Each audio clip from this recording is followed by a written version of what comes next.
네, 시청자 여러분 안녕하십니까. 센 경제 현장의 임동석입니다. 국내 증시가 각종 호재에 비워 나흘째 상승세를 이어갔습니다. 오늘 코스피 지수 40포인트가 오르며 1145.87로 마감을 했네요. 자, 외국인의 대규모 순매수 행진이 사흘째 지속되고 있습니다. 상당히 기대감을 갖게 되는 그런 대목인데요.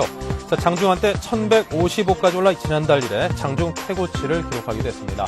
자, 오늘 센 경제 현장에서는 5년 내 최저치를 기록하며 최악의 상황을 맞고 있죠. 자, 고용 동향과 또 자구책 일환으로 1,000억 원의 공동기금을 조성키로 한 저축은행 관련 소식을 자세히 알아보도록 하겠습니다. 자, 먼저 경기 침체가 심화되면서 고용 사정의 최악의 상황을 보이고 있습니다. 굉장히 많은 사람들을 힘들게 하고 있습니다. 11월 취업자 증가 수가 7만 8천 명이 증가하면서 5년 내 최저치를 기록했다고 합니다. 서울경제신문 신경립 기자를 연결해서 자세한 소식을 여쭤보겠습니다. 안녕하세요. 안녕하세요. 네, 지난 10월 신규 취업자 수가 10만 명 아래로 떨어졌군요. 11월 달은 어땠습니까? 네, 지금 고용 사정은 카드 대란이 발생했던 2003년 이래 최악인 것으로 나타났습니다. 통계청이 오늘 발표한 11월 고용 동향에 따르면 취업자 수는 1년 전보다 7만 8천 명 늘어나는 데 그쳤습니다. 지난 2003년 12월에 4만 4천 명을 기록한 이래 4년 11개월 만에 최저 수준입니다. 지난 10월 취업자 증가수가 9만 7천 명에 그쳤으니까 벌써 2개월째 10만 명을 밑돌고 있는 것입니다. 20만 개 일자리 창출이라는 정부의 목표치가 무색한 지경인데요. 고용률도 59.9%로 1년 전보다 0.5%포인트 낮아졌습니다. 이 같은 고용 부진은 산업 전반에 걸쳐서 두루 확산되는 추세인데요. 가파른 수출 둔화로 제조업 취업자는 1년 전보다 5만 6천 명 줄었고 주택 경기 침체로 건설업의 고용 부진도 지속되는 가운데 서비스업의 취업자 증가폭도 지난 10월에 21만 명에서 11월에는 11만 명으로 크게 둔화됐습니다. 기획재정부는 이처럼 고용 사정이 극도로 나빠진 데는 내수 부진 지속과 또 비정규직 보호법 영향에 따른 비정규직의 일자리 감소 등 복합적인 요인이 작용하고 있는 것으로 분석하고 있습니다. 네. 자, 그렇다면 11월 고용 시장에서 나타난 특징이 있다면 어떤 것들이 있을까요? 네, 우선 방금 말씀드린 대로 임시나 일용직 등 비정규직의 일자리 불안이 계속되고 있습니다. 11월 임금 근로자 수가 1년 전에 비해서 15만 9천 명 늘었는데요. 임시직과 일용직 근로자는 각각 10만 3천 명과 5만 6천 명씩 감소해서 이 고용 상태가 취약한 계층의 고용 불안이 더해지고 있는 것으로 나타났습니다. 연령대별로는 20에서 30대 젊은 층이 고용 불안에 직격탄을 입었는데요. 이 40대 이상은 취업자가 증가세를 보인 반면에 20대와 30대의 신규 취업자 수는 전년 동월 대비 각각 13만 명대씩 줄어든 것으로 나타났습니다. 이 같은 20, 30대 취업자 수 감소는 인구 수 자체가 1, 2%가량 감소한 데도 기인하지만 경기가 나빠지면서 기업들이 경력직 채용을 선호하고 있는 점도 주 요인으로 작용했다고 통계청은 보고 있습니다. 또 이 경기가 나빠지면서 아예 육아나 가사에 전념하거나 구직 자체를 포기하는 비경제활동 인구도 계속 늘어나고 있습니다. 11월 비경제활동 인구는 작년보다 2.4% 늘어난 1,520만 명 정도에 달했는데요. 특히 취업할 생각과 능력은 있지만 고용시장 여건 때문에 구직을 아예 포기했다는 구직 단념자는 1년 전에 비해서 24.6% 늘어난 12만 5천 명에 달했고요. 그냥 쉬었다는 사람도 6.4% 늘어나 132만 7천 명에 달했습니다. 네. 하다한 데서 이제 구직을 단념한 구직 단념자들의 속이 얼마나 새까맣게 타들어갔을까 생각하면 참 마음이 좋지 않습니다. 자, 고용 사정이 이렇게 갈수록 좋아지지 않는데요. 이대로라면 내년에 신규 취업자 수도 여전히 감소세로 돌아설 수 있지 않을까 그런 생각이 듭니다. 네, 사실 가장 우려되는 점이 그 점입니다. 전문가들 사이에서는 내년 1분기에 우리 경제 성장률이 마이너스로 돌아설 가능성이 높다는 점이 제기되고 있는데요. 이와 함께 신규 취업자 수도 내년 1분기나 상반기 중에는 아예 마이너스로 돌아설 것이라는 전망이 제기되고 있습니다. 실제로 이번 통계를 보면 지난 11월에 자동차나 자동차 부품 산업체가 몰려있는 울산 지역의 실업률은 4.5%까지 급등을 했는데요. 이렇게 실물 경제 침체와 연계된 고용지표 악화가 가시화되고 있는 데다가 공기업 등을 중심으로 한 감원바람은 사실 아직 제대로 시작도 되지 않은 상태입니다. 때문에 최근 잇따라 발표된 공기업 감원 계획이 실행으로 옮겨지고 또 금융권이나 제조업의 구조조정까지 이어질 경우에는 내년에는 지금 있는 일자리를 지키기도 어려울 것으로 우려가 되고 있습니다. 과거 통계를 살펴보면 지난 2003년 당시 카드 대란 여파로 경제 성장률이 3.1%에 그치면서 고용이 3만 명 감소한 적이 있었습니다. 네. 자, 어쨌거나 이제 고용 사정이라는 게 이제 좀 좋아져야지 사람들이 이제 주머니 사정도 좀 좋아지고 최저 어떤 생계도 보장할 수 있는 것인데 하루빨리 좀 상황이 좋아지길 기대를 해보겠습니다. 자, 지금까지 신경익 기자의 도움 말씀 들었습니다. 고맙습니다. 고맙습니다. 자, 그리고 요즘 들어서 참 말이 많은 곳이죠. 저축은행들에 관한 그 우려와 또 말들이 참 많습니다. 자, 하지만 저축은행들이 자율적인 구조 조정 등 자구 노력으로 1,000억 원 규모의 공동기금을 조성키로 했다는 그런 소식도 들어와 있습니다. 자세한 내용을 전해 들어보겠습니다. 서울경제신문 김영필 기자입니다. 안녕하세요. 네, 안녕하세요. 네. 자, 저축은행들이 자구 노력의 일환으로 우선 그 부실 저축은행을 사겠다는 그런 얘기를 했다고요? 예, 부동산 프로젝트 파이낸싱으로 이제 어려움을 겪고 있는 저축은행들이 1,000억 원 규모의 공동기금을 조성해 네. 독자적인 구조조정 노력을 펼치는데요. 상호저축은행 중앙회는 오늘 전국 106개 저축은행이 앞으로 1,000억 원을 조성해서 부실 저축은행과 채권을 매입할 예정이라고 밝혔습니다. 네. 공동기금은 시중은행이 한국은행에 일정 금액을 맡겨두는 것처럼 저축은행들이 중앙에 예치해 놓은 돈에서 마련하는 것을 검토 중인데요. 이 돈에 대해 지급되는 이자에서 일정 부분을 떼어내 기금을 조성하는 방안이 유력합니다. 저축은행들이 기금을 조성하겠다는 큰 틀에 합의한 만큼 구체적인 시행 방안 등은 추후에 논의되어야 할 것으로 보이는데요. 저축은행들이 자구책을 마련하고 있다는 점만큼은 어느 정도 평가를 받아야 할 것으로 보입니다. 네. 사실 그동안 저축은행들이 고금리를 내세워서 예금 유치를 많이 했었습니다. 지금 현재 많이 주는 곳은 한 연 정기예금, 1년 정기예금에서 연 한 8.5%, 복리로 하면 한 8.8%가 넘는 그런 고금리를 주는 예금들로 돈을 끌어모으고 있는데 사실 수익을 그만큼 내지 못한다는 그런 염려도 있었거든요. 이런 고금리 경쟁을 자제하기로 했다고요. 예, 맞습니다. 저축은행들은 저축은행 중앙에 먼저 PF 대출 채권 매각 지원단을 설치해서 저축은행들이 자산관리공사의 부실 PF 채권을 매각하는 작업을 도울 예정인데요. 앞서 금융당국은 자산관리공사가 저축은행의 부실 PF 채권을 사들여 저축은행의 부담을 줄이는 방안을 내놓았었습니다. 이에 대한 실무를 돕기 위한 것인데요. 또 저축은행의 발표에 따르면 앞서 언급했듯이 저축은행자들이 금리 경쟁을 최대한 자제하기로 의견을 모았습니다. 최근 유동성이 부족해진 일부 저축은행들이 제살 깎아먹기식으로 마구잡이 금리 인상을 해 다른 저축은행도 어쩔 수 없이 금리 인상에 뛰어드는 악순환이 반복됐었는데요. 네. 고금리로 예금을 유치하면 그만큼 높은 수익을 내야 고객들에게 금리를 지급할 수 있는데요. 그만큼 수익성은 악화될 수밖에 없습니다. 하지만 앞으로도 은행 지주사들이 고금리 회사채 등을 발행할 예정이어서 저축은행 업계가 금리를 낮출지는 두고 볼 필요가 있습니다. 네. 자, 그리고 저축은행들이 이렇게 직접 기금을 조성해서 부실한 저축은행들을 정리에 나서겠다. 어떻게 보면 이제 업계 구조 조정이 이루어지는 셈인데, 자, 이렇게 자체적으로 정화 활동을 벌이게 된 그 배경은 무엇일까요? 예, 저축은행들이 공동기금 조성에 나서 부실 저축은행과 채권을 매입하기로 한 것은 일부 저축은행의 부실이 업계 전체로 전이되는 것을 막기 위한 조치입니다.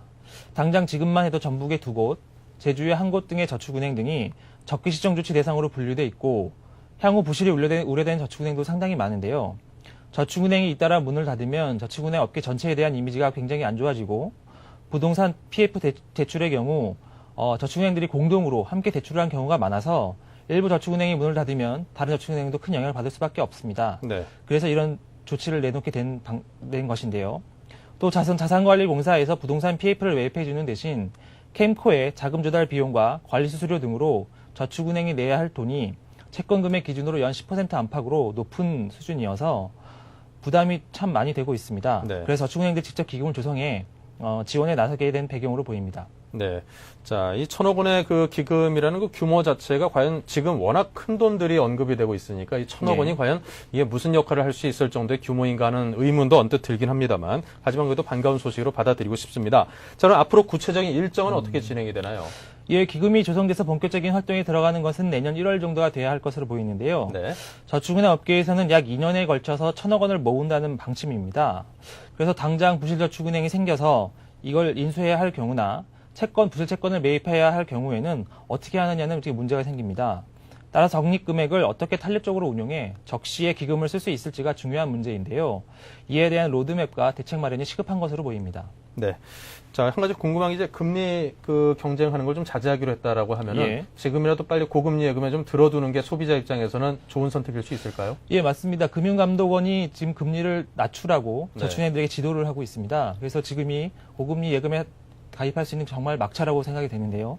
저축은행들도 자기 업계 자체에서 금리를 낮추기로 한 만큼 정기예금에 관심이 있는 분들은 지금이라도 빨리 저축은행 찾아보시는 것도 한 방법이 될 수 있을 것 같습니다. 네, 지금이라도 고금리 상품에 가입을 하시고 싶으신 분들은 꼼꼼히 챙겨보시고, 하지만 또 저축은행의 어떤 건전성이나 규모 자체에 대해서도 상당히 많이 발품을 팔고 찾고자 하는 노력을 하시는 게 안전성도 함께 취할 수 있는 방법인 것 같습니다. 자, 지금까지 서울경제신문의 김영필 기자 직접 스튜디오에 모시고 이야기 나눴습니다. 고맙습니다. 감사합니다. 자, 국내 재계를 대표하는 그분들이죠. 전경련, 대한상의, 그리고 한국무역협회 등 경제단체 빅3 수장들의 임기가 내년 2월에 동시에 끝나게 됩니다. 그에 따라서 이들의 연임 여부에 관심이 쏠리고 있습니다. 자, 서울경제신문 홍재원 기자를 연결해서 자세한 소식 여쭤보도록 하지요. 안녕하세요. 네, 안녕하세요. 네. 자, 경제단체장들 임기가 끝나가는데요. 자, 먼저 교체 후보자들이 현재 좀 거론이 되고 있습니까? 예, 말씀하신 대로 일단 동시에 전경련, 대한상의, 한국무역협회 회장 임기가 2월에 끝이 납니다. 근데 일단 세 단체 모두 현재 회장의 연임 가능성이 있습니다. 우선 대한상의의 경우가 가장 연임 가능성이 높게 점쳐지는데요. 손경식 회장은 그동안 신중한 언행과 품격으로 회원사들 사이에서 신망이 좀 높은 편입니다. 특별한 하자가 없으면 연임하는 게 관례여서 아마 3년을 더 할 거라는 관측이 많습니다. 네. 자, 그리고 가장 이제 관심이 가는 것은 아무래도 전경련이겠죠. 전경련 같은 경우는 어떻게 되는 겁니까? 바뀌게 되는 건가요? 근데 사실 이제 전경련도 연임 가능성이 좀 높다는 관측이 좀 더 많습니다. 이게 전경련은 그룹 총수들이 회장을 맡지 않습니까? 일단 4대 그룹 총수들은 힘들 것 같고요. 삼성이나 현대차 쪽은 올해 좀 회장들이 개인적으로 재판도 있고 해서 맡을 상황이 아니고요. 구본무 LG 회장은 전경련의 역할 자체에 좀 긍정적이지 않습니다. 또 최태원 SK 회장 같은 경우는 아직 40대여서 이 선배들이 좀 더 해야 되는 것 아니냐, 이런 입장이고요. 결국 현재 회장이 연임을 하는 방식이 무난하다, 이런 관측이 많은데요. 특히 이 현재 조성래 회장이 이명박 대통령과 사돈관계여서 또 저 무난한 대정부 관계를 유지할 수 있는 측면도 있긴 합니다. 네. 사실 그동안 전경련은 이제 비오너 회장이라든가 이제 기업 규모로 봤을 때 상대적으로 그다지 크지 않은 그 기업의 수장이 전경련 수장을 맡은 거에 대해서 좀 논란 아닌 논란도 있었는데, 자, 앞으로 어떻게 될지 한번 관심 갖고 보도록 하겠습니다. 자, 그렇다면 무역협회장은 입각설도 있고 그렇던데 전망이 어떤가요? 네, 이 회장은 이희범 회장이죠. 업무 추진에서는 평가가 나쁘지 않은데요. 재계에서는 좀 교체 가능성을 조심스럽게 점치고 있습니다. 이게 아까 말씀하신 대로 정부에서 좀 내각을 차기에 꾸릴 때 이 회장을 기용할 수 있다는 관측이 나오고 있기 때문인데요. 후임으로도 일부 경제 관료 출신 인사들이 거론되고 있습니다. 근데 이제 만약 입각이 무산되고 또 이 회장 본인이 또 연임 의사를 밝히는 이런 경우에는 아까 말씀하신 그 3단체의 회장이 동시 연임될 가능성도 배제할 수는 없습니다. 네. 자, 그렇다면 이러한 경제단체장들은 어떤 과정을 통해서 뽑히게 되는 건가요? 예, 대한상의 같은 경우에는 3년 임기로 한 번 연임할 수 있고요. 회원사들이 이제 호선에 의해서 뽑게 되는데요. 무협회장은 3년 임기고 10명의 부회장단을 먼저 초대한 후에 나중에 총회를 열어서 확정합니다. 전경련 회장은 사실 일부 그룹 총수들이 사실상 의논을 해서 결정한 뒤에 총회를 열어서 확정을 하고요. 임기는 2년입니다. 전경련하고 무협은 연임 제한은 없습니다. 네. 자, 그렇다면 이 경제단체장 자리가 이렇게까지 주목을 받는 이유가 있다면 어떤 걸까요? 일단 기업을 대표하는 자리라는 점에서 재계가 관심을 가질 수밖에 없고요. 일종의 대변인 역할을 해야 되는 겁니다. 근데 이제 사실은 아주 큰 기업보다는 중견기업이나 중소기업들이 회장이 누가 되느냐에 더 관심을 갖고 있는 편이고요. 이게 자사 이해와 맞는 대외 교섭력을 발휘해 줄 수 있느냐, 누가 되느냐에 관심을 가질 수밖에 없습니다. 그리고 또 맡게 되는 회장 입장에서는 일종의 명예직 개념일 수 있는데, 의전이나 어떤 여러 면에서 재계 대표로 항상 인정을 받기 때문에 내심 욕심을 내볼 만한 자리로 볼 수 있습니다. 네. 한번 재계 전체를 대표해서 한번 봉사하는 그런 자리로도 인식을 하고 있는 거군요. 그렇습니다. 네. 자, 지금까지 서울경제신문 홍재원 기자와 함께 했습니다. 말씀 고맙습니다. 고맙습니다. 네. 자, 이어서 오늘의 경제 지표를 살펴드리겠습니다.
네, 이어서 오늘의 증시 마감 상황을 알아보겠습니다. 서울경제신문 증권부의 박혜욱 기자 연결돼 있습니다. 안녕하세요. 네, 안녕하세요. 네, 오늘 마감 시황부터 정리해 주십시오. 네, 코스피 지수가 3% 넘게 급등했습니다.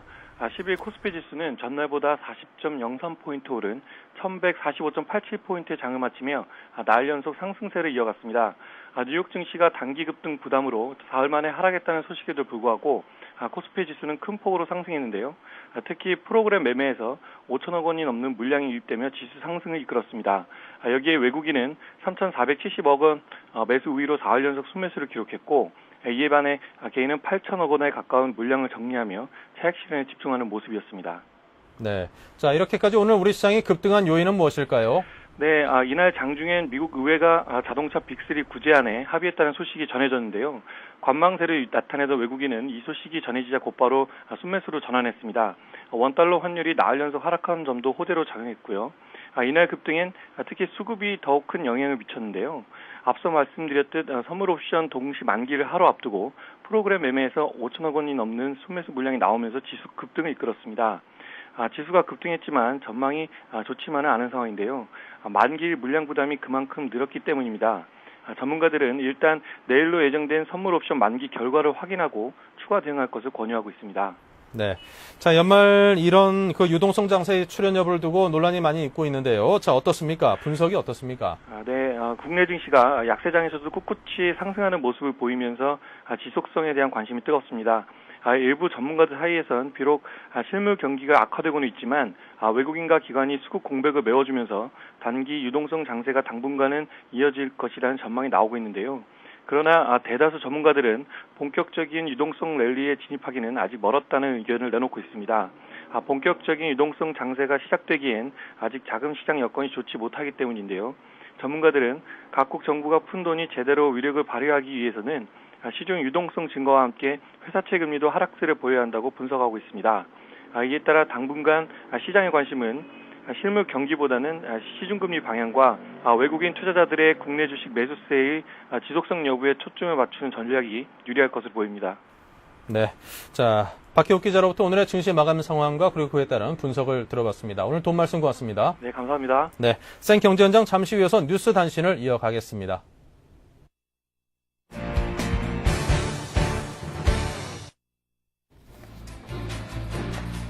오늘의 주요 뉴스입니다. 11월 취업자 증가수가 7만 8천 명에 그쳐 2개월 연속 10만 명을 밑돌았습니다. 이는 지난 2003년 12월 이후 가장 적은 수치로 정부 목표치인 20만 명의 절반도 채 안 됩니다. 방송통신위원회가 국산 무선 인터넷 플랫폼 위피 탑재 의무를 해제했습니다. 이번 규제 완화로 애플의 아이폰 등 해외 휴대전화가 아무 장애 없이 국내에 들어올 수 있게 됩니다. 중국이 상업은행을 통한 인수합병 자금 대출을 12년 만에 재개했습니다. 기업들의 전략적 인수합병을 장려해 구조 조정을 가속화하겠다는 신호탄으로 풀이됩니다. 충남 태안에서 발생한 기름 유출 사고와 관련해 1심에서 무죄를 받은 홍콩 선적 유조선에 대해 항소심에선 유죄가 선고됐습니다. 삼성중공업 해상 크레인 예인 선단의 항소도 기각됐습니다. 네, 계속해서 증시 전략센터를 이어가겠습니다. 중국, 홍콩, 일본, 인도, 싱가포르, 한국 등 아시아 주요 국가의 증권 및 금융시장이 하루 동안 어떻게 움직였는지 궁금하십니까? 아시아 비즈니스 투나잇에서 확인하십시오. Welcome to Asia Business Tonight. I'm Susan Lee. I'm Susan Lee in Hong Kong. 블룸버그 TV 홍콩 지사에서 진행자 수잔 리가 미국발 금융위기로 흔들리고 있는 아시아 태평양 지역 주요 국가에서 발생한 하루 동안의 주식 및 금융시장 소식을 30분간 생생하게 전달합니다. 아시아 비즈니스 투나잇의 첫 자막 방송 시간은 매주 월요일부터 금요일 밤 11시입니다. 유럽까지 번진 세계 경제 위기 상황까지 세계 경제 전체를 30분 내 한꺼번에 브리핑 받을 수 있는 아시아 비즈니스 투나잇. 서울경제TV에서만 자막 방송으로 보실 수 있습니다. 서울경제TV 지금까지 국내 경제 뉴스 줬는데 그 끝에 국제 흐름에는 밟지 못하셨다고요? 이제 걱정하지 마십시오. 세계적인 금융 및 비즈니스 정보 채널인 블룸버그 TV를 국내에 독점 방영하는 서울경제TV가 있으니까요. 국내는 물론 고급 해외 경제 정보까지 더한 서울경제TV. Bloomberg Television.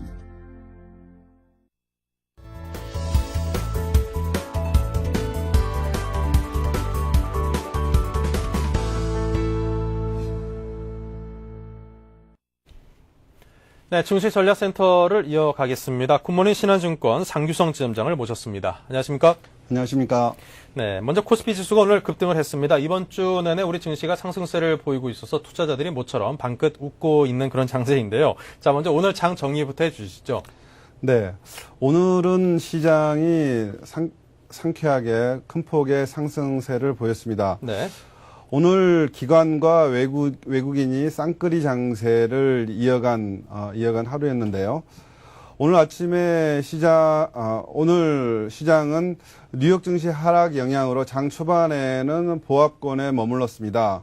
하지만 아시아 시장이 열리면서 아시아 증시가 동반 상승세를 보이고 있고 또 프로그램 순매수가 강화되면서 상승폭을 확대해 갔습니다. 네.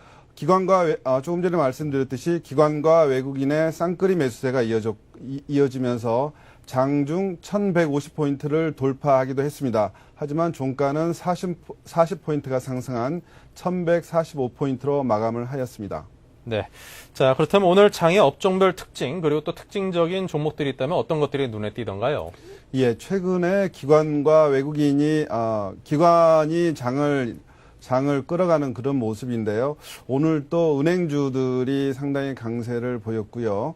그 다음에 건설주, 상승률을 말씀드리면은 운수장비 업종과 건설 업종이 7%대 상승세를 보였고, 은행 업종이 8%대 상승세를 보였습니다. 종목별로 한번 살펴보도록 그렇게 하겠습니다. 네. 예, 운수장비 업종 중에서는 현대자동차가 9%대 상승세를 보였고, 기아차가 8%대 상승세를 보였습니다. 그리고 건설 업종 중에서는 현대산업개발이 13%, 그리고 GS건설이 10%, 대우건설이 9%대 상승을 보였습니다. 네. 특히 관심을 가지게 되는 종목은 GS건설인데 GS건설은 외국계 증권사에서 36,000원대에 매도 의견을 낸 적이 벌써 며칠 전인데 그에 비해서 주가는 거의 40% 이상 상승을 하는 그런 모습을 보였습니다. 은행 업종도 오늘 굉장히 강세를 보였는데요. 하나금융지주가 상한가를 기록을 했고 기업은행이 12%대 상승세를 보였습니다. 그리고 오늘 특징적인 업종으로는 수산업종이 있는데 홍콩에서 조류독감이 발견되었다는 그런 소식이 전해지면서 수산업종이 많은 종목이 상승세를 보였습니다. 신라수산, 동원수산, 한성기업, 사조산업, 오양수산 등이 상한가를 보였습니다. 그리고 주요 종목별로는 삼성전자가 2%대 상승세를 보였고 포스코가 3%, 현대중공업이 10%대 상승세를 보였습니다. 그리고 다시 한번 말씀드리고 싶은 종목은 한전의 주가 움직임입니다. 한전은 시가총액이 20조 원에 이르는 초대형주인데요. 한전이 오늘 장중에 거의 상한가 근처 14%까지 상승세를 보였습니다. 오늘 한전의 종가는 4%대 상승으로 마감을 했습니다만 한전의 움직임은 기관과 외국인의 움직임을 보여주는 그런 바로미터라고 볼 때 이번 장이 어느 정도 선까지 상승세를 이어갈 수 있을지 한전 종목을 주목을 하신다면 답이 나올 것도 같습니다. 네. 이 한전 같은 이런 초대형주가 사실 이렇게 급격한 상승세를 보인다는 것 자체가 굉장히 이례적인 일인데요. 자, 이 한전 주식을 사들이는 외국인이나 기관들이 있다라면 이제 그것은 어떤 한 종목에 대한 접근이라기보다는 우리나라 주식시장 전체에 대한 지수에 대한 접근이라고 해석을 하는 게 맞을 것 같고요. 그리고 한전이라는 기업 자체가 이제 뭐 전력 사업이라든가 그런 쪽으로도 접근을 해볼 수 있겠지만 사실 그 어느 신도시든 무슨 옛날에 동네 하나를 지으면은 가장 중심지에 들어가는 게 전화구가고 사실 한전 그 건물 그렇습니다. 아니겠습니까? 예, 예. 그 많은 부동산들을 보유하고 있는 부동산 자산주로도 분류를 할 수 있다는 점을 여러분께서는 시각을 좀 넓히시는 것도 괜찮을 듯 싶습니다. 그리고 홍콩에서 조류독감이 발견됐다는 보도로 이제 대부분 이제 참치 뭐 관련주라든가 뭐 동원, 뭐 사조산업 등등 수산주가 상한가 행렬을 이뤘다는 것도 상당히 좀 이채로운 그런 점이네요. 개인적으로 좀 이해가 안 가는 게 그 조류독감 생겼으면 닭고기 안 먹고 말지 조류독감이니까 닭고기를 안 먹어서 나는 참치캔을 먹어야 돼. 그런 경우는 사실 없는데 그렇습니다. 왜 그쪽이 상한가를 하는지 저는 좀 궁금합니다. 그게 연례적인 행사처럼 그렇게 돼 있는데요. 조류독감 하면은 거의 조건 반사적으로 수산주가 급등세를 보이는 경우가 매년 해마다 이맘때 정도면은 항상 반복되는 그런 상황입니다. 네. 자, 여러분 중에서도 혹시 그 조류독감 돌면 닭고기 안 먹고 난 참치 먹어야지 그런 분이 계시는지 좀 궁금합니다. 자, 오늘 증시 상황을 분석해 봤고요. 자, 내일 장도 그러면 이런 상승세가 꾸준히 이어질지, 물론 꾸준히 이어졌으면 하는 바람을 갖고 있습니다. 어떻게 전망하시는지요? 지수는 이번 주 월요일 날 76포인트 상승한 게 이번 상승장의 분기점이 되는 걸로 그렇게 보여집니다. 네. 월요일 날 76포인트가 상승을 한 것은 지난주 금요일 날 미국 시장에서 그 최악의 실업률 동향을 이게 보였음에도 불구하고 시장이 상승으로 마감을 하면서 우리 시장이 월요일 날 시작을 했는데 상당히 갑작스러운 그런 상승이었다고 보여집니다. 그래서 이 76포인트 상승이 상당한 의미를 가지고 있는데 차트를 보면서 이번 시장의 움직임을 한번 짚어보도록 그렇게 하겠습니다. 지금 차트를 보시고 계시는데요. 이날 이 크게 보이는 이 양봉이, 보이는 양봉이 76포인트 상승한 그러한, 주가 움직임입니다. 이미 그 전에 우리 시장은 1000포인트대에서 등락을 거듭하면서 이 900포인트 근처에 두 번을 갔었죠. 이때 892포인트하고 923포인트인데 이 두 번의 저점을 기록을 하면서 이 시장이 상승세로 반전할 가능성이 많다. 이렇게 많은 전문가들이 예상을 하고 있었던 그런 상황입니다. 그렇게 하면서 923포인트 이 저점을 찍고서는 20일 이동평균선이 위치한 1070포인트까지 시장이 거의 20% 이상 상승을 했다가 다시 1000포인트대에서 등락을 거듭하면서 방향을 잡고 있지 못할 그런 즈음에 이번 주 월요일 날 큰 폭의 양봉이 나타난 것입니다. 그래서 양봉이 나타나고 어제 75포인트 상승에 대한 자연스러운 가격 조정을 보인 다음에 다시 이 상승세를 이게 보임으로 인해 가지고 이번 장이 1200포인트까지 60일 이동평균선이 위치한 1200포인트 선까지의 상승을 점쳐볼 수 있다는 그런 이야기고요.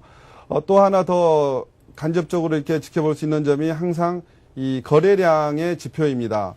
이 월요일 날 큰 폭의 거래량을 시연을 한 다음에 어제 숨고르기 장을 보였고 어제보다 더 큰 거래량이 일어남으로 인해 가지고 이번 상승장이 일회성이 아니라 좀 더 이어질 수 있다. 이런 시각으로 볼 수가 있다는 그런 말씀입니다. 네. 자, 이렇게 해서 내일 장 전망과 여러 관전 포인트를 함께 짚어주셨습니다.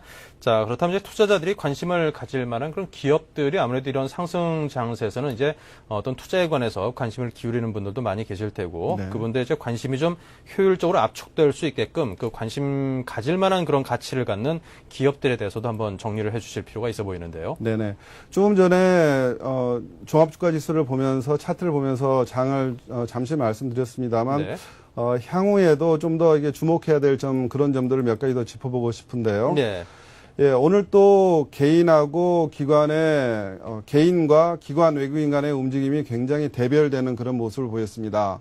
이번 주 월요일 날 움직임도 개인은 아주 대대적인 8천억대 순매도로 대응을 했고 그 물건을 기관과 외국인이 받아주면서 시장이 상승세로 이렇게 돌아섰는데요. 오늘 또 마찬가지로 개인은 큰 폭의 매도 움직임을 보이고 기관과 외국인은 순매수로 대응을 하고 있습니다. 이게 한전의 움직임과 더불어서 시장에 상당히 메시지를 주고 있다는 그런 생각입니다. 그래서 향후에 시장의 움직임을 볼 수 있는 관전 포인트를 한 몇 가지만 짚어보도록 하겠습니다. 첫째는 오늘 또 환율이 큰 폭으로 하향 안정세를 보였죠. 1,400원 미만으로 이렇게 오면서 큰 폭의 하향 안정세를 보였는데 환율의 하향 안정세가 지속되는지 여부, 이게 한 가지 관전 포인트가 될 것이고요. 두 번째는 최근 3일간 기관과 외국인이 계속해서 순매수를 하고 있는데 지난 월요일 날 외국인이 1,070억대 매수를 하였고 기관이 6,900억 매수. 그다음에 화요일 날 외국인이 2,400억 매수를 하고 기관이 690억 매수. 오늘 또한 외국인이 3,400억 매수를 하고 기관이 4,400억의 순매수를 보였습니다. 이러한 기관과 외국인의 쌍끌이 매수가 지속됐는지 여부가 두 번째 포인트가 될 것이고요. 세 번째는 시청자 여러분께서 보시기에 한 종목, 한전의 움직임이 상승세를 얼마까지 이어갈 수 있을 것인가. 한전이 여기서 꺾인다 그러면은 이번 장의 상승세가 어느 정도 마무리되지 않았는가 이렇게 보시는 것도 한 가지 관점이 될 걸로 생각을 합니다. 그리고 네 번째 포인트로는 개인과 외국인 기관의 움직임이 대별된다고 말씀을 드렸는데 개인들이 지금 연일 수천억 대의 매도로 지금 가담을 하고 있는데 여기에서 어느 순간에는 개인들이 팔아놓은 돈으로 이 상승세의 순매수로 가담을 하는 그런 때가 올 걸로 생각을 합니다. 이러한 네 가지 포인트를 보면서 이번 장이 얼마까지 갈 수 있는지 시청자 여러분께서 판단하실 수 있는 그런 자료가 될 걸로 생각을 합니다. 네. 오늘 그냥 정리해서 말씀해 주실 내용이 상당히 많으셨습니다. 자, 그렇다면 이제 기업들에 관한 이야기로 넘어가 보죠. 네네. 예.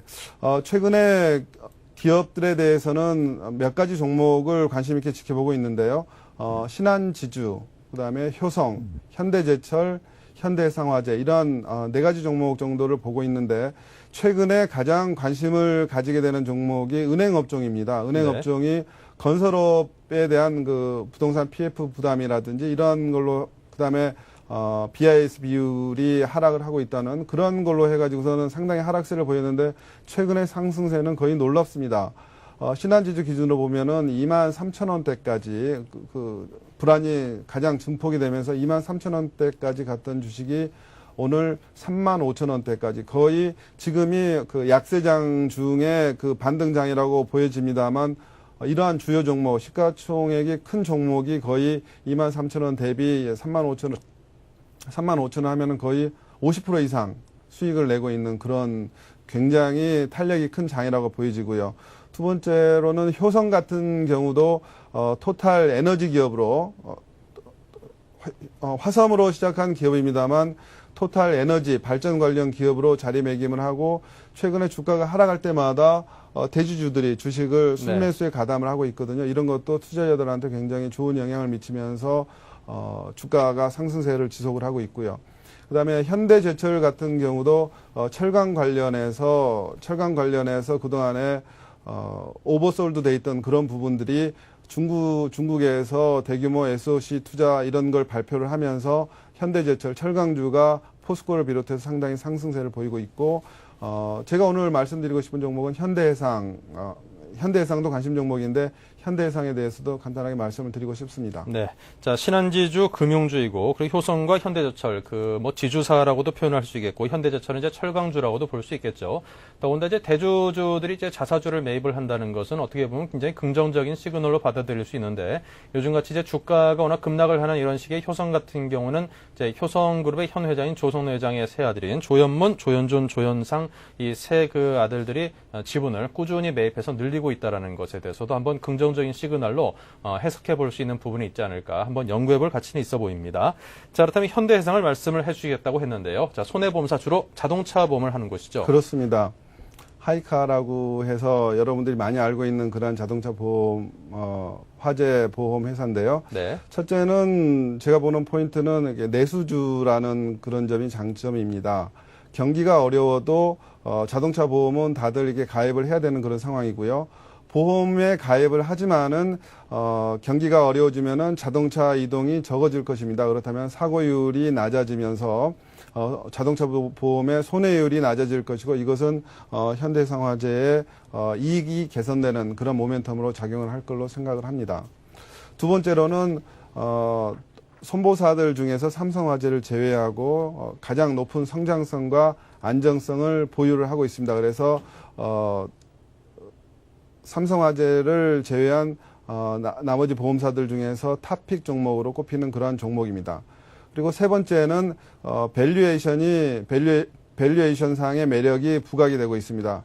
최근 주가가 급락을 했고 그러면서 밸류에이션 메리트가 부각이 되고 있고 보험회사는 그리고 또한 보험회사는 자산의 상당 부분을 투자 유가증권으로 운영을 하고 있습니다. 그래서 지수가 지금 1000포인트를 저점으로 보고 향후에 시장이 안정을 보이면서 점차적으로 상승을 한다고 생각을 하면은 이 투자 유가증권의 평가액이 커지면서 영업이익의 개선이 될 걸로 이렇게 예상이 됩니다. 그리고 수급 측면에서도 기관이 최근에 그 매수를 지속적으로 하고 있습니다. 10,000원대부터 지속적으로 매수를 하고 있고 외국인이 계속해서 매도를 하면서 주가가 상대적으로 탄력 있게 오르지를 못했는데 최근에 2, 3일간 외국인들이 순매수로 지금 돌아서고 있는 그런 모습이 보입니다. 그래서 이러한 기관의 수급상의 문제도 이게 주목을 하면서 매수를 추천을 드리고요. 네. 예, 가격대로는 현재 오늘 종가가 13,900원으로 끝났는데요. 매수가는 13,000원대로 이게 잡고 있고요. 목표가는 200일 이평선이 위치한 18,000원대로 잡고 있고요. 손절가는 10% 손절가를 적용한 11,500원을 잡고 있습니다. 네. 자, 이렇게 해서 그 대표적인 손해보험 회사이죠. 이제 현대해상에 관한 의견을 들어봤습니다. 요즘 들어서 워낙 지난 몇 달 전까지는 이제 장기간 고유가 사태가 유지가 되면서 사람들이 자동차 운행을 극도로 많이 자제를 했었죠. 저도 그랬었습니다만. 그렇다 보니까 이제 손해 사고율도 낮아지면서 손보사들의 어떤 사업성 자체가 상당히 좋아진 여건이 호전된 그런 부분도 분명히 있어 보입니다. 자, 지금까지 굿모닝 신한증권의 장규성 지점장을 모시고 증시 전망 그리고 투자 전략까지 함께 여쭤봤습니다. 오늘 도움 말씀 고맙습니다. 감사합니다. 네, 잠시 전하는 말씀 듣고 센 시장 분석을 이어가겠습니다. 중국, 홍콩, 일본, 인도, 싱가포르, 한국 등 아시아 주요 국가의 증권 및 금융시장이 하루 동안 어떻게 움직였는지 궁금하십니까? 아시아 비즈니스 투나잇에서 확인하십시오. Welcome to Asia Business Tonight. I'm Susan Lee. I'm Susan Lee in Hong Kong. 블룸버그 TV 홍콩지사에서 진행자 수잔 리가 미국발 금융위기로 흔들리고 있는 아시아 태평양 지역 주요 국가에서 발생한 하루 동안의 주식 및 금융시장 소식을 30분간 생생하게 전달합니다. 아시아 비즈니스 투나잇의 첫 자막 방송 시간은 매주 월요일부터 금요일 밤 11시입니다. 유럽까지 번진 세계 경제 위기 상황까지 세계 경제 전체를 30분 내 한꺼번에 브리핑 받을 수 있는 아시아 비즈니스 투나잇. 서울경제TV에서만 자막 방송으로 보실 수 있습니다. 서울경제TV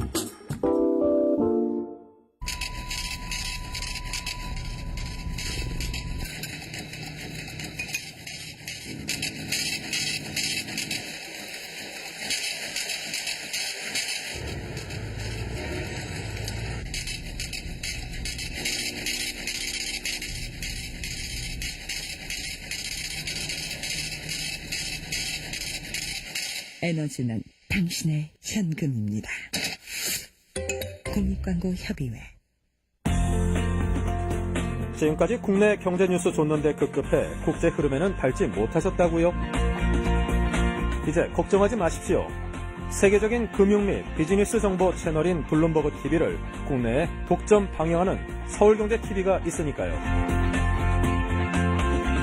국내는 물론 고급 해외 경제 정보까지 더한 서울경제TV. Bloomberg Television.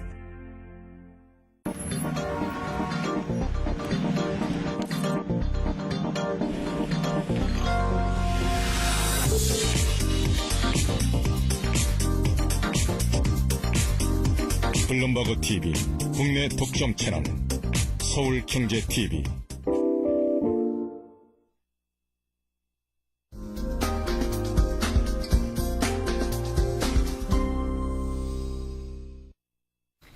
네, 전문가와 함께 시장 상황을 보다 더 심도 있게 분석해 보도록 하겠습니다. 센 시장 분석 메리츠증권 투자전략팀의 심지혁 팀장 모셨습니다. 안녕하십니까? 네, 안녕하십니까? 네, 금주 들어서 지수 상승폭이 무척이나 큽니다. 폭등을 하기도 하고 또 이제 그에 따른 폭락이 있지 않나 염려가 들었는데도 불구하고 꾸준한 상승세를 보이기도 하고 아주 그냥 밝은 모습인데요. 자, 어떤 연유 때문에 이렇게 좋은 모습만을 보이고 있는 걸까요? 예, 가장 좀 큰 것은 수급 개선이 크게 진행되고 있다는 점입니다. 네. 내일이면 이제 쿼터러블 위칭데이, 즉 선물하고 옵션 시장의 만기일인데요.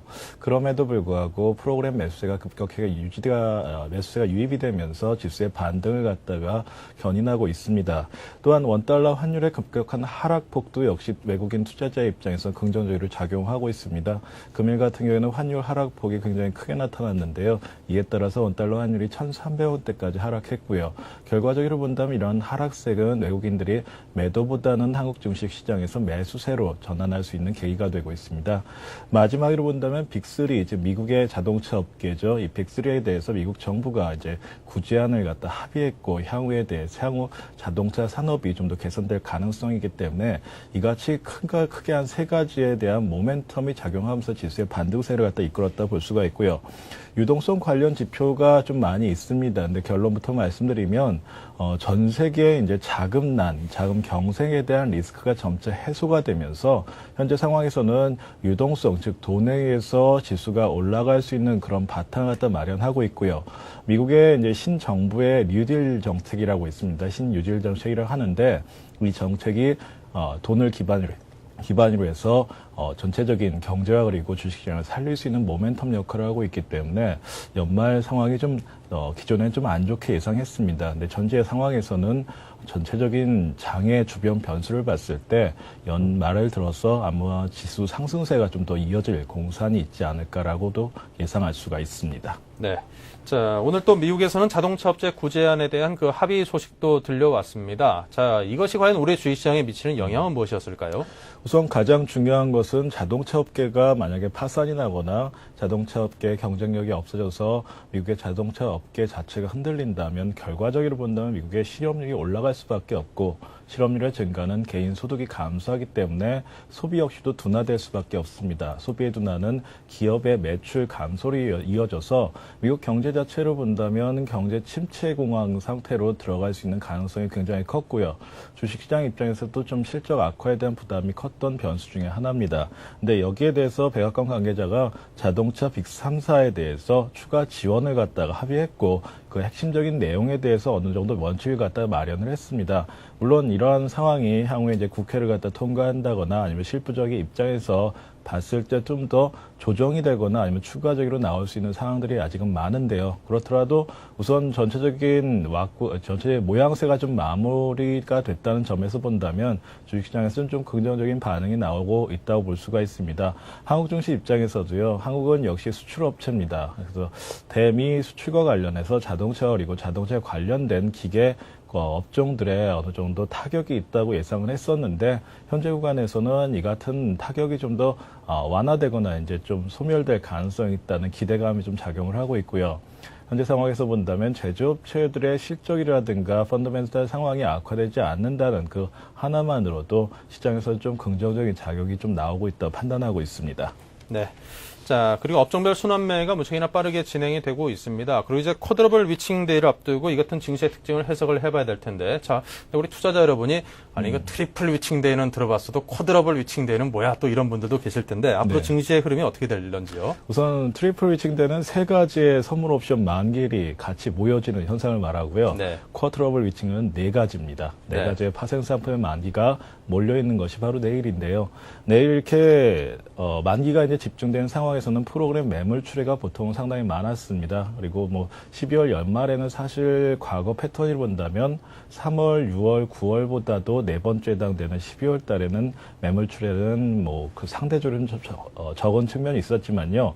2009년의 경기 전망이 굉장히 안 좋기 때문에 사실 시장 참가자 입장에서 본다면 현재 상황에는 그렇게 좋은 상황은 아니다. 그래서 상당히 좀 리스크가 있는 구간이라고 판단했습니다. 근데 현재 상황으로 본다면 이러한 판단 기조는 좀 완화될 가능성이 있다고 판단하는데요. 왜냐하면 프로그램 매물 출회가 사실 나오지가 않고 매수로 전환하고 있습니다. 이 같은 현상은 이미 프로그램이 12월 달에 만기도로 해서 청산하는 것이 아니라 내년 3월장으로 2월되고 있는 상황이 좀 더 많이 진행되고 있기 때문에 이런 2월되는 상황에서는 프로그램이 매도보다는 매수로 전환되는 그런 현상이 많이 나타날 수가 있고요.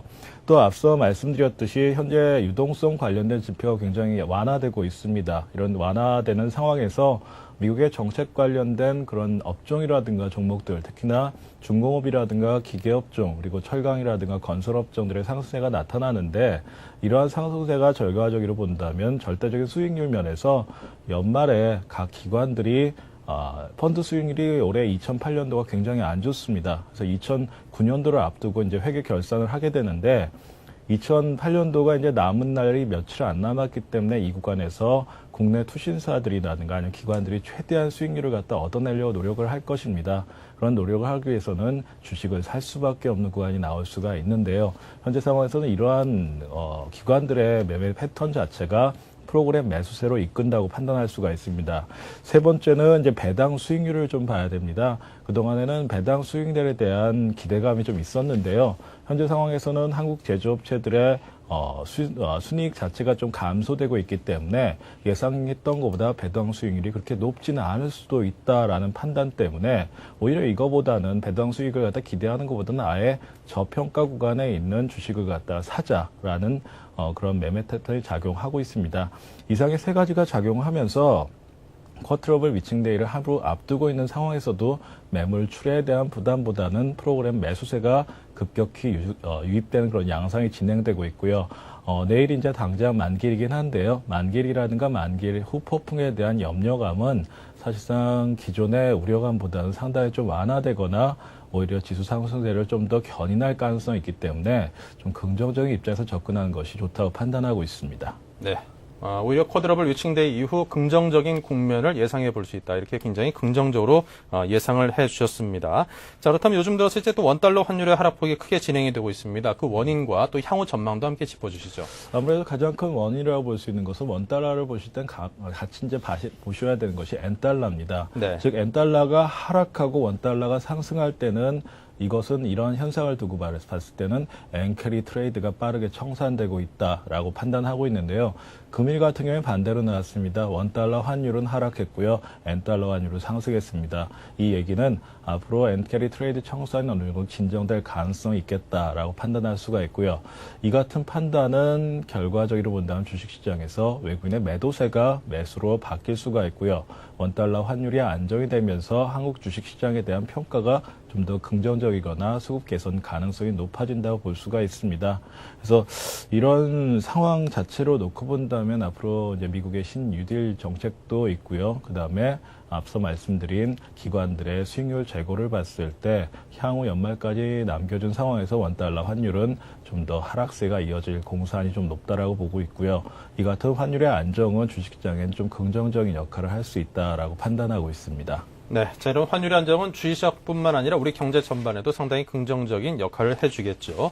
자, 그렇다면 향후 이런 시장에서의 우리의 투자 전략은 어떤 쪽으로 잡아가는 게 좋을까요? 예, 앞서 이제 전체적 유동성 지표들이 완화되고 있다라고 판단하고 있는데요. 이와 함께 이제 나스닥 선물지수도 금일 같은 경우는 굉장히 좋게 지금 작용을 하고 있습니다. 장중에 한 플러스 1% 정도 상승을 했는데요. 결과적으로 본다면은 내일은 아무래도 시장에서는 투자 심리가 약간 완화는 되겠지만 그래도 우려감은 좀 남아있을 겁니다. 만기가 있기 때문에요. 그렇더라도 다음 주라든가 아니면 12월 전체를 봤을 때는 11월보다는 훨씬 변동성이 축소가 되면서 상승할 수 있는 가능성이 좀 열어질 것이라 판단하고 있는데요.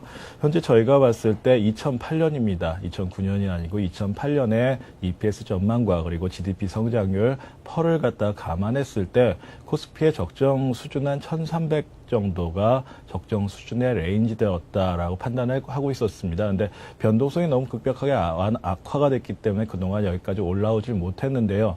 현재 같이 변동성을 갖다 축소시키면서 안정화 단계로 들어갈 수 있는 구간에 진입을 한다면 연말에 유동성과 그리고 수급 개선 자체를 갖다가 근거로 해서 지수 상승세가 적정 수준까지 갈 가능성도 있다라고 판단하고 있습니다.